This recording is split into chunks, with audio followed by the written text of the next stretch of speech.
Half of American business owners think their marketing looks cheap. Okay, so forget the fact that people are doing millions of dollars and tens of millions and hundreds of millions of dollars a year with cheap looking postcards and cheap looking letters and cheap looking websites. Let's forget all that for a second. It's true, but let's forget it for a second. There was something interesting I found in this article, and it's another dichotomy between the boomers and Gen Z. So as of 2026, 30.7% of boomers who own businesses have cut their marketing budget, as opposed to 6.5% of Gen Z owners. That's a ratio of 5 to 1. Five times more boomers are cutting their marketing spending than Gen Z kids. And here's the thing. The reason is really interesting. You see, boomers are looking to save money. They don't want to waste money. So they're cutting in the marketing expenses, one of the first things they cut. However, younger owners, the Gen Zers, are worried about a lack of visibility. They're worried about disappearing in the marketplace. Now, I've been marketing my own businesses for 30 years, and I've been helping businesses from startups all the way up to multi-billion dollar a year companies do their marketing. And I've been doing that for about 25 years. And I can tell you that the old saying is true, that without marketing, something terrible happens. Nothing.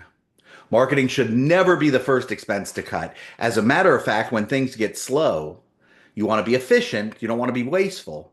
But marketing spend should go up when business gets more difficult.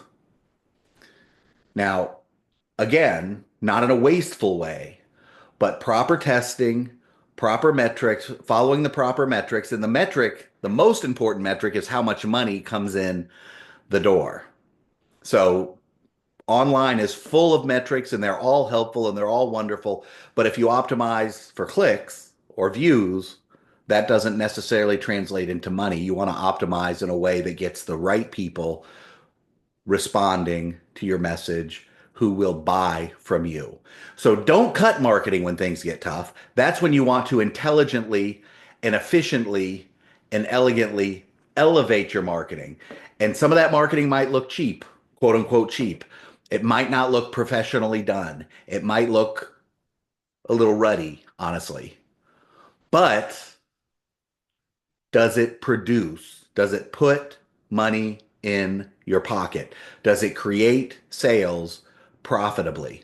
And if the answer to that is yes, don't worry about what it looks like.